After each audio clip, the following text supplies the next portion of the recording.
4 দশকের বেশি সময় ধরে ইরানের রাজনীতির সর্বময় নিয়ন্ত্রক, বিপ্লবের সন্তান, ক্ষমতার প্রতীক, পশ্চিমাদের চোখে কঠোর প্রতিপক্ষ ইরানের সর্বোচ্চ নেতা আয়াতুল্লাহ আলী খামেনি অবশেষে নিহত। রাষ্ট্রীয় গণমাধ্যম বলছে, যুক্তরাষ্ট্র ও ইসরায়েলের নজিরবিহীন হামলার পর তার মৃত্যু হয়েছে। মধ্যপ্রাচ্যে কি শুরু হলো নতুন অধ্যায়, নাকি আরও ভয়ঙ্কর সংঘাতের ইঙ্গিত?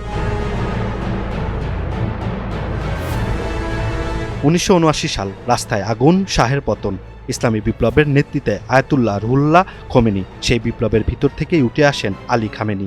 1981 সালে রাষ্ট্রপতি, 1989 সালের সর্বোচ্চ নেতা। এরপর রাষ্ট্র, সামরিক, বিচার সব সিদ্ধান্তের শেষ শব্দ হয়ে ওঠেন তিনি। পারমাণবিক কর্মসূচি ছিল তার শাসনের অন্যতম আলোচিত ইস্যু। পশ্চিমাদের চাপ সত্ত্বেও ইউরেনিয়ামের সমৃদ্ধকরণ বন্ধ না করার ঘোষণা দেন তিনি বারবার। 2015 সালের পারমাণবিক চুক্তি থেকে যুক্তরাষ্ট্র সরে গেলে উত্তেজনা বাড়ে। President Donald Trump Mexican pressure নীতি পুনর্বহাল করলে দুই দেশের সম্পর্কে নতুন করে টানাপোড়েন শুরু হয়।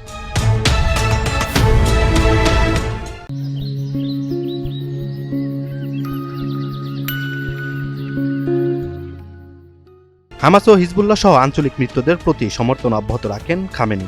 2020 সালে মার্কিন ড্রোন হামলায় নিহত হন জেনারেল কাসেম সুলাইমানি। জানাজায় অশ্রুসিক্ত খামেনির ছবি বিশ্ব মাধ্যমে আলোড়ন তোলে। 2022 সালে পুলিশ হেফাজতে তরুণী মাহসা আমিনের মৃত্যুর পর দেশজুড়ে বিক্ষোভ ছড়িয়ে পড়ে। নিরাপত্তা বাহিনীর কঠোর অভিযানে শত শত প্রাণহানির অভিযোগ ওঠে। খামেনি বিক্ষোভকে বিদেশি ষড়যন্ত্র বলে আখ্যা দেন। দেশজুড়ে বিক্ষোভ, আগুন, স্লোগান, গুলির শব্দ। খামেনি বললেন বিদেশি ষড়যন্ত্র। সমালোচকরা বললেন এটাই সবচেয়ে বড় চ্যালেঞ্জ।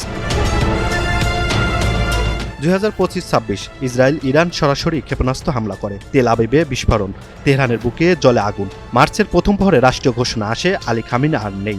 4 দশকের ক্ষমতার হয় অবসান। ইরানের রাজনৈতিক কাঠামোতে এখন সবচেয়ে বড় প্রশ্ন, কে হবেন উত্তরসূরি? এই মৃত্যু কি বদলে দিবে মধ্যপ্রাচ্যের শক্তির ভারসাম্য, নাকি শুরু হবে আরও দীর্ঘ সংঘাত? একজন নেতা যাকে কেউ বলতেন বিপ্লবের রক্ষক, আবার কেউ বলতেন আপসহীন শাসক, তার মৃত্যুতে হয়তো একটি অধ্যায়ের সমাপ্তি। কিন্তু গল্প এখানে শেষ নয়। মধ্যপ্রাচ্যের আকাশে আবারও জমছে কালো মেঘ। Imran Hossain, NTV online.